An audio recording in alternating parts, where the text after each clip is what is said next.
गाजियाबाद में यातायात पुलिस कर्मियों की तैनाती के लिए नई व्यवस्था लागू की गई है। ट्रैफिक पुलिस कर्मियों की तैनाती अब मैनुअल नहीं बल्कि सॉफ्टवेयर के माध्यम से होगी। कमिश्नरेट गाजियाबाद द्वारा यातायात पुलिस कर्मियों की तैनाती करने के लिए सॉफ्टवेयर तैयार कराया गया है। शुरुआत में सॉफ्टवेयर का ट्रायल किया गया। सॉफ्टवेयर में किसी प्रकार की कोई समस्या उत्पन्न न हो, इसके लिए सॉफ्टवेयर का ट्रायल भी किया गया, जिसके बाद ट्रायल में नई प्रणाली को सफलता मिली। तो आइए जानते हैं ADCP traffic police Piyush Singh ने क्या कुछ कहा है। सर, गाजियाबाद में अब रेंडमाइजेशन के आधार पर ट्रैफिक पुलिस कर्मियों की तैनाती की जाएगी। एक सॉफ्टवेयर बनाया गया है, क्या कुछ ये सॉफ्टवेयर है और किस तरह से ये काम करेगा? कमिश्नरेट गाजियाबाद में यातायात पुलिस कर्मियों की ड्यूटी लगाने के संबंध में एक सॉफ्टवेयर हम लोगों ने डेवलप कराया है, जिसका नाम ट्रैफिक पर्सनल डिप्लॉयमेंट सिस्टम रखा गया है। एब्रीविएशन इसका TPDS रखा गया है। ये सॉफ्टवेयर बेसिकली रैंडमाइजेशन की एल्गोरिथम पर आधारित है। इसमें हम लोगों के द्वारा डाटाबेस फीड कर दिया गया है और हर महीने का ड्यूटी चार्ट इस सॉफ्टवेयर के माध्यम से रैंडमाइजेशन एल्गोरिथम के आधार पर जनरेट किया जाता है।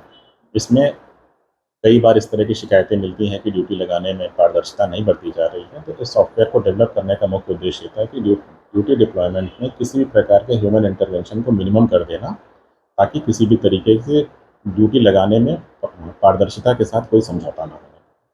सर, इसमें रिजर्व में भी रखे जाएंगे, तो किस तरह से सॉफ्टवेयर रिजर्व में रखेगा?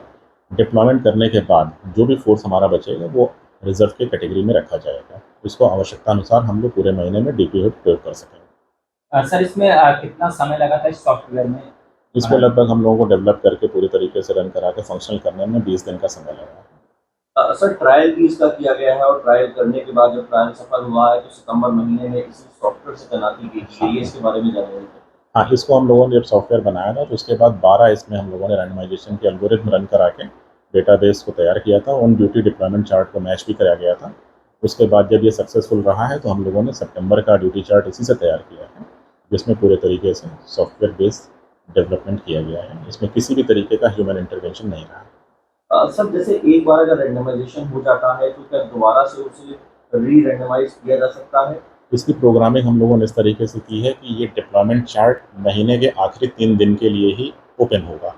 इस पीरियड में जैसे ही एक बार ड्यूटी चार्ट तैयार कर लिया जाएगा और तैयार करने में भी ऑथेंटिकेशन के लिए OTP मेरे पास आएगा।